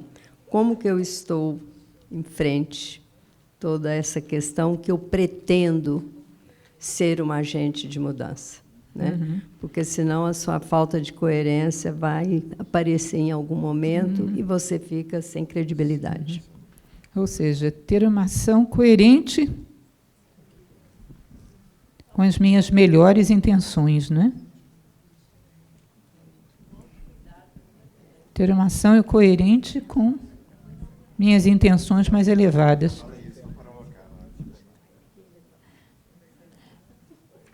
Eu não sei se vocês concordam, mas também acho que nos colocarmos também em situações desafiadoras. Eu acho que sair um pouco do... Eu sou professora também, eu sou pianista, professora de música, e teve um ano que apareceu um rapaz cego, o Enoque, e a coordenação veio justamente perguntar: nós só podemos aceitar se a área também quiser absorver, né? Porque nenhuma de nós tinha experiência, mas na hora eu falei: não, eu quero. Acho que até pela minha experiência com meu filho, que sempre teve pessoas com mais boa vontade do que até, às vezes, na época dele, ele está com 29 anos, com formação, mas com boa vontade. E foi, para mim, um desafio muito grande. E o Enoque, naquele período que ele foi aluno, ele foi um dos melhores alunos da faculdade. Entrou, e eu tive que criar uma metodologia para trabalhar com ele. Era novo para mim, né? Então, e eu me lembro que uma das coisas que eu fiz foi ter um monitor por semestre com ele, que tinha que ler as partituras para ele. E eu falava assim: eu não quero que ele toque de ouvido. Então, vocês não podem tocar no piano, vocês têm que ler a partitura. Foi uma dificuldade enorme de ter o primeiro monitor, porque eles, nossa, meu Deus, mas ler uma partitura, e tinha um programa todo para ser cumprido. Não, é só lendo. No começo, fiquei junto com eles, trabalhando, fui ali ensinando para cada um uma metodologia que eu comecei a fazer, que ninguém, né, li sobre, mas eu fui muito mais intuitiva. E por causa dele, ele tinha facilidade de ouvido, mas eu não queria que ele reproduzisse o que os outros fizessem, eu queria que ele fosse um intérprete. Para ser um intérprete, ele tinha que compreender e tirar suas próprias conclusões interpretativas, e não copiar o que o outro estava fazendo. E foi lindo, porque, a partir do terceiro semestre, tinha fila de monitores, porque eles começaram a ver que estava fazendo bem para eles. Para eles é que começou a ser um desafio e uma contribuição na formação deles. Chegando nos últimos semestres do Enoque, era fila para fazer, sabe? Então, eu acho que quando a gente encara um desafio, e foi um grande desafio, quando a gente encara um desafio, a gente também serve para que esse desafio seja desafio para outras pessoas, né? Então, eu acho isso também muito importante. Sim, importantíssimo. Vamos colocar aqui: aceitar desafios para promover a autotransformação, né? E, através dela, através do exemplo, pode inspirar outros. Aceitar desafios para promover a autotransformação.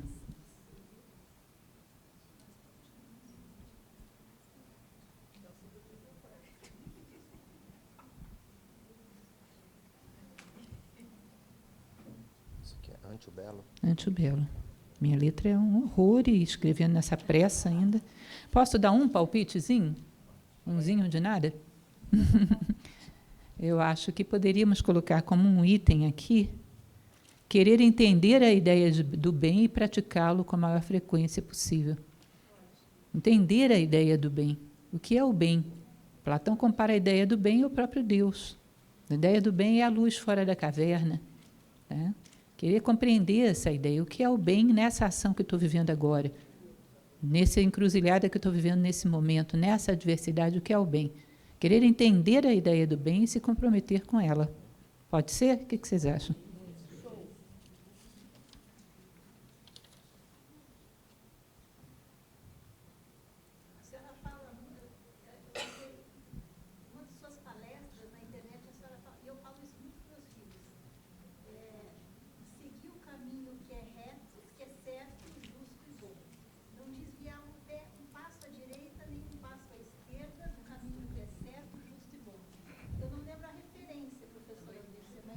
Sim, isso aí é uma passagem de um livro chamado Ramayana, onde havia um cidadão chamado Vibhishana que ele podia pedir qualquer coisa a Deus. O próprio Brahma se coloca diante dele.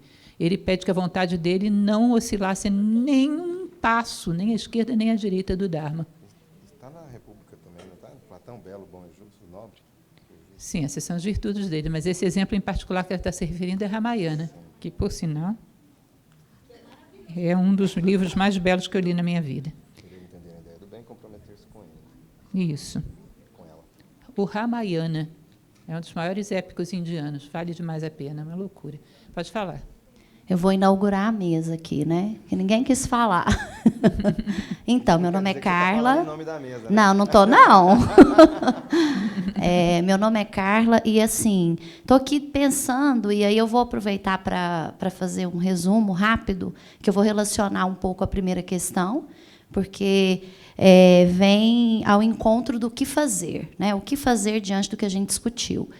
Então, assim, algo que eu aprendi muito no meu segundo ano de profissão, eu fui para uma escola muito pequena aqui em Uberlândia, era uma escola particular, e era uma escola lá atrás, há uns anos atrás, que foi a primeira a receber estudante com deficiência, até antes mesmo da rede pública se organizar para isso. E no meu primeiro contato, né, eu escutando a colega aqui falando do filho, a experiência com o aluno, aquilo me assustou muito, muito, muito, muito. Eu acho que todo mundo que lida com isso sabe bem do que eu estou falando. E fiquei, por muitas vezes, paralisada. E a pessoa que era diretora da escola, ela ia trazendo formação. A gente fazia formação, ia ao encontro, estava na sala de aula, conhecendo. E algo que eu aprendi ao longo de todo esse tempo primeiro, eu preciso enxergar e reconhecer no ser humano o potencial, independente de ter ou não uma deficiência. Porque quando eu sou desafiado e enxergo no outro o potencial, eu também estou aprendendo. Quando a senhora colocou, o Brasil é um país inclusivo, ainda estamos longe de chegar a falar que estamos no ideal, mas nós estamos lutando para isso. Eu acredito nisso. Eu acredito que, se a gente não acredita, nós vamos estar contrariando tudo que a gente está discutindo aqui. Somos todos pertencentes, né? Como o próprio Vygotsky fala, lá dentro das etapas de desenvolvimento genético, filogênese, somos todos o mesmo filo, ontogênese, sociogênese e microgênese. Nós nos constituímos uns nos outros. Então, eu acredito muito nisso. Ver, não é só ver o potencial, é ver e reconhecer e deixar que o outro se coloque nessa condição. E, acima de tudo, quando eu me desafio, é porque eu estou muito mais aprendendo do que ensinando alguma coisa. Muito bonito isso. Ver e reconhecer o potencial do outro. Ver e reconhecer. E tem mais alguma coisa nisso. O potencial do outro. Tinha mais uma coisa no sentido de abrir espaço para que o outro perceba isso. Para que o outro perceba. O potencial do outro e ajudá-lo a ver. Pronto. Assim fica bem.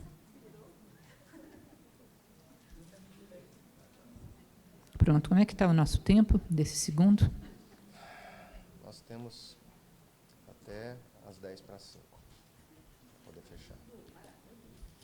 Então, ainda podemos avançar um pouquinho, né? Se bem que a gente já está com um bocado de itens. Acho que a gente pode... Para ler tudo que foi feito. Né? Sim. Então, acho que a gente pode colocar mais umas 2 e chega, né? Mais alguém? Mais alguém? Mais alguém? Ninguém dessa fila se animou pelo trabalho pioneiro dela? Inclusive, trabalhamos todas juntas.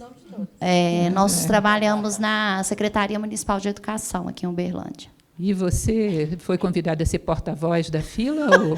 Fui, não. Isso é uma invenção do grupo. Nós insistimos para ela falar. Ah, sim.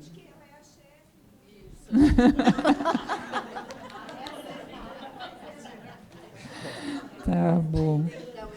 Olha se pode uma coisa dessa. Quem mais, gente? Alguém tem mais alguma coisa para colocar? Mais uns 2 itens e a gente fecha essa segunda questão. Vou levantar daqui, vou fazer o quê? Essa é a pergunta, lembrem disso. Levantar daqui, fazer o quê?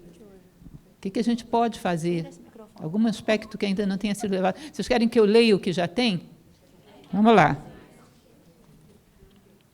Deixa eu ler o que já tem aqui.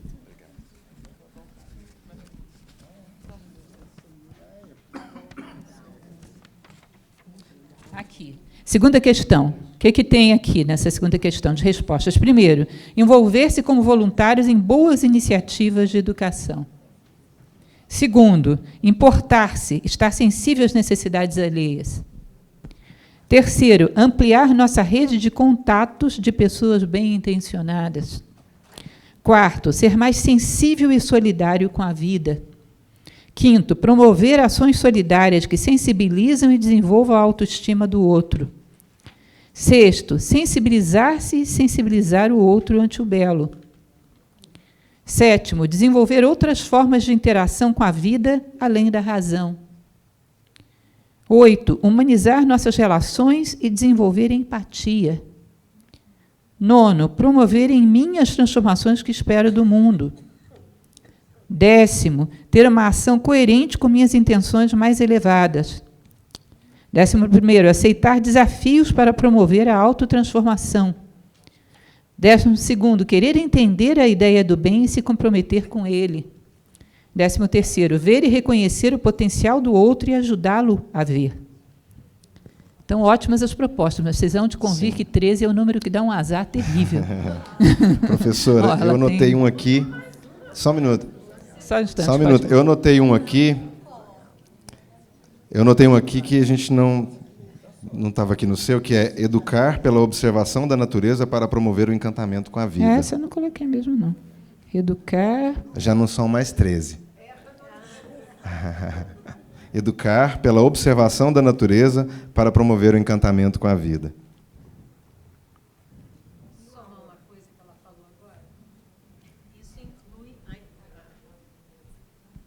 Isso inclui a diversidade, tanto de raça, gênero, porque é a vida ampla. Então, é tratada de uma forma ampla. E com toda a biodiversidade que nós temos também. Diversidade humana e biodiversidade da natureza. Com a vida. Isso que ela falou aí seria ter uma mentalidade inclusiva e amar a diversidade, né? Eu acho que isso é legal. Vira outro tópico. Ter uma mentalidade inclusiva e amar a diversidade. Pronto, aí elas duas que estavam ali naquele cantinho de lá.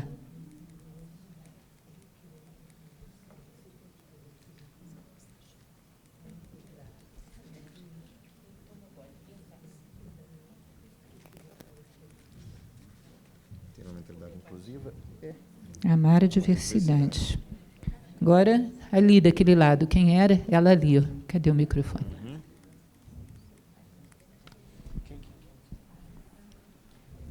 Na verdade, eu me senti num bingo. Sabe quando você levanta a mão para coçar a cabeça? Aí a professora olhou para mim e falou, não, agora eu falo. Olha, como profissional da educação, eu gosto de dizer, e eu acredito, a gente tem que estar sempre estudando. a gente não vende o peixe que não come, né? Falar que estudar é importante, falar que ler é importante, se você não faz isso. Então, a educação pelo exemplo, como vocês falaram. Então, eu acredito que a gente precisa mergulhar e continuar estudando sobre educação interdimensional. Porque, assim, para mim, a gente já tinha ouvido alguma coisa, mas hoje foi um mergulho, um bom pontapé, e eu agradeço a oportunidade. Mas a gente precisa estudar mais, porque quando a gente escuta vocês, né, quando a gente escuta o trabalho falado, o Marco Aurélio falar do trabalho dele, quando escuta a senhora falar do seu trabalho, a gente vê que são anos de estudos e de experiência. A experiência também, a que a Cleide falou da experiência que o pai oportunizou, né? Então, a educação por experiência, eu, quando falo da educação infantil, né, a educação pela experiência é muito importante. E nós estudarmos mais sobre a paideia, sobre... Você citou muito conhecimentos indianos, eu fiquei anotando aqui a minha maneira, depois eu tenho que olhar no Google para ver como que escreve, se é isso mesmo. Né? Mas você também fez isso? Para a gente nos aprofundarmos, para a gente convencer. Então, a gente precisa estudar sempre, mesmo porque eu ainda não quero morrer. Né? Eu estou preparando para, mas eu quero aprender mais, então eu não estou pronta para morrer. Então, a gente precisa continuar estudando sobre educação interdimensional. E uma coisa que foi falado nas entrelinhas, né? A importância da literatura, da arte como um todo, e agora eu quero chamar a importância da literatura. O Marco Aurélio conhece, Silvio também conhece, eu sou de Araguari, né, ali pertinho. Já ouviram falar? Mas eu sou um pouquinho para lá, eu sou de Amanhece. Conhece, Marco Aurélio? Eu sou de Amanhece, né? Isso. Então, a literatura, para a gente simples, sempre foi dado para nós como algo acessório. A gente não ganhava livro, porque arroz, feijão, roupa, sapato era mais importante. Então, a gente cresceu pensando assim, arte, museu, teatro, isso não é importante, diferente do seu pai. Lá em Amanhece não tinha. Ah, menino, bobagem, vamos trabalhar aqui para comprar outras coisas. Mas eu cresci e depois eu pensei, a literatura estava em mim, nos contos, nos causos, na avó que sentava no toco lá de fora para contar causos, nas parlendas, nas brincadeiras. E quando vocês falam de pedagogia por história, um livro maravilhoso, eu escutei você falando, foi um dos melhores livros maravilhosos, a gente precisa acreditar e defender que a literatura é essencial. O poder das palavras, né? Ziraldo que fala, o nome dele, que é a origem do pai e da mãe, né? Ziraldo, Geraldo com a mãe dele, que uma entrevista ele fala assim, quando eu pensei na palavra, ela é pá e lavra, ela é instrumento e matéria-prima. E aí ele se encantou pelo universo da palavra. Quando você lê, por exemplo, a menina que roubava livros, que ela faz uma análise do poder da palavra que Hitler tinha, você diz, né? O poder de um líder. O que aquele homem fez só com o poder da palavra? Onde que ele chegou? E como a gente entra num livro, fiquei muito feliz com o presente que nós ganhamos, Cuide Bem do Seu Jardim, né? Marina falou assim, ainda bem que eu não comprei ainda, que eu ia comprar. Tá vendo? Ganhei o presente. Quando a gente entra aqui, a gente não sai mais o mesmo, né? Então, duas coisas que eu queria falar. A gente precisa continuar estudando, e, principalmente, lendo literatura, porque ela não tem a pretensão de ensinar nada, mas porque ela é arte, mas ela ensina muito. Ótimo. Então, como é que a gente sintetiza isso? Meu grupo, ajudem aí. Seria a necessidade... nós já estamos com tempo, eu tenho esse papel chato aqui, gente. Olha, são 15 para 5, 5 horas nós temos que estar lá. Eu proponho o seguinte, tem gente já levantando o dedo, porque... né, a gente vai oriçando, né? Faz parte, é natural. Eu não quero magoar ninguém, mas eu queria pegar um gancho na sua fala e fazer uma proposta, apesar de ter pessoas inscritas, eu não sei a relevância do que cada um tem para falar. Avaliem aí para a gente chegar numa conclusão. Eu queria dialogar com o que você trouxe, porque eu me lembrei de uma amiga, Ana Paula Rabelo, não sei se todo mundo aqui conhece, fez parte também da Origem do Encantar durante muitos anos, e ela falava o seguinte, para os educadores e educadoras das nossas oficinas, talvez você, educador e educadora, seja o único intelectual que o seu aluno conheça ao longo da vida dele. Essa frase era muito tocante, né? Primeiro, assim, não vamos colocar na elite o que é ser intelectual, mas como uma pessoa que estuda, como uma pessoa que não se satisfaz com o que tem, está sempre em busca de conhecimento. E aí, quando você traz a questão da literatura, eu esqueci seu nome. Renata, quando você traz a questão da literatura, eu quero contar uma coisa para vocês. Aqui na Pedagogia do Encantamento, eu trouxe um conjunto de indicadores de exclusão cultural que são do IBGE no período de 2007 a 2018. E o grande problema relacionado a isso que você traz da educação interdimensional é a falta de acesso aos bens culturais. E aí eu englobo não só a literatura, mas como todas as artes. Só para vocês terem uma noção da gravidade do que o nosso país vem vivendo e o quanto a situação é complicada. 90% dos municípios brasileiros não possuem cinema. 79% não possuem teatro. 74% não possuem museu. 94% não possuem galeria de arte. 83% não possuem livrarias. 12% não possuem biblioteca pública. 77% não possuem loja de CDs, DVDs. 42% não possuem provedor de internet. E 46% não possuem lan house. Então, se antes a gente tinha um problema com o predomínio dos meios de comunicação de massa, a internet minimiza esse problema. O problema agora, de um ponto de vista, é o acesso tecnológico, e na pandemia a gente viu os efeitos disso, e então, mais importante que o acesso também é a qualificação do acesso, que aí entra o papel do educador de novo, que se o educador se abastece, né, então, assim, quem está se abastecendo de arte o tempo todo, quem está indo em teatro, né? Na nossa região, nós temos mais do que não tínhamos há alguns anos atrás. Então, eu acho fundamental, então, pedir licença aqui justamente para problematizar um pouco mais isso. O nosso tempo já está acabando, para a gente poder tentar sintetizar isso. As outras pessoas que estavam inscritas, Kátia... Ok. Não, fala no microfone, porque a gente está gravando. Só para avisar o grupo, eu sintetizei o ponto de vista dela no item 16, que é atualizar-se e usar a literatura como inspiração. Acho que é um bom item, né? O que eu vou falar vai exatamente ao encontro do que você acabou de falar. Me sinto super contemplada, né, por ser das artes. Mas eu quero dizer o seguinte, que toda a lista que a professora falou agora, e com a fala dela de que nós precisamos continuar estudando, gente, façam teatro. Está aí, assim, uma boa parte da lista está contemplada dentro dessa área, né, das artes cênicas. É claro que qualquer, né, música, todas as artes, mas o teatro ele traz tantas essas questões que todo mundo levantou. Era só um convite, Marquinhos. Kátia, obrigado. Eu vou até complementar o que você disse, dando um exemplo. Quando o Encantar começou, nós éramos um coral que se apresentava. Com o passar dos anos, a gente foi agregando outras linguagens artísticas, e não tem nada que desenvolve uma pessoa de uma maneira tão integrada quanto a experiência do teatro, e eu vou mais além no sentido do musical.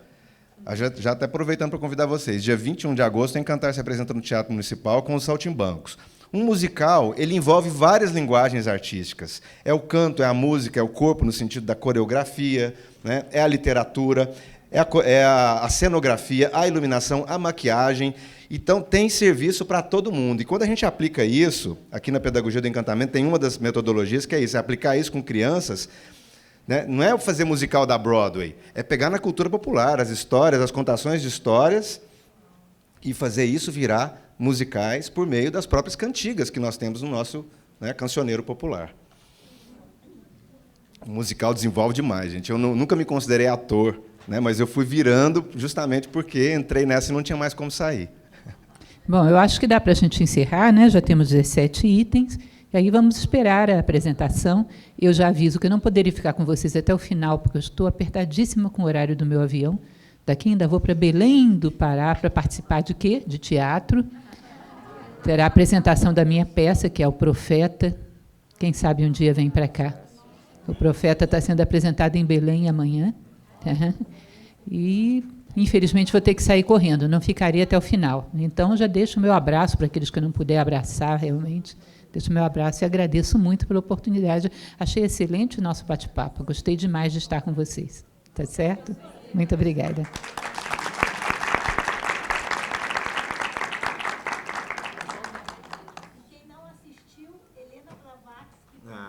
Sem dúvida. Helena Blavatsky, A Voz do Silêncio, outra peça minha que está correndo por aí, andou no ar há muito tempo, né? Durante a pandemia a gente apresentou ela virtual, mas agora ela vai voltar para os palcos, andar pelo país. Tá certo? Helena Blavatsky, A Voz do Silêncio. Aproveitei e já fiz propaganda. Não sei o quê. Já estamos falando de propaganda, né? A Pedagogia do Encantamento está ali na banca, com todos os produtos da Encantar, viu, gente? É uma...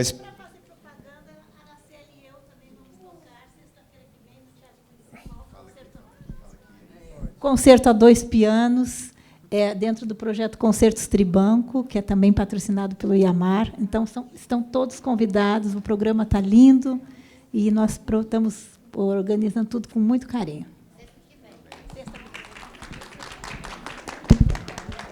Bom, então, nosso tempo se esgotou. Estamos bem? Com quem alguém tinha levantado o dedo aí, podemos fechar, ok? Então, professora Lúcia Helena Galvão, muito obrigado por dividir esse momento com a gente, por acrescentar e enriquecer tanto o nosso evento. Obrigado a cada um de vocês. Quero agradecer aqui na pessoa da Ana e do Rubens e da Lindamar, né, esse convite, a confiança para que a gente pudesse contribuir, né, na constituição, na concepção e na organização desse seminário. Muito obrigado a todos vocês. E agora a gente se encontra na Acrópole, né? Ah, sim. A Ana está pedindo que a gente venha todo mundo aqui para frente para a gente fazer uma foto. Ótimo. Tá bom? Pessoal, obrigado. Gente, não vamos embora, hein?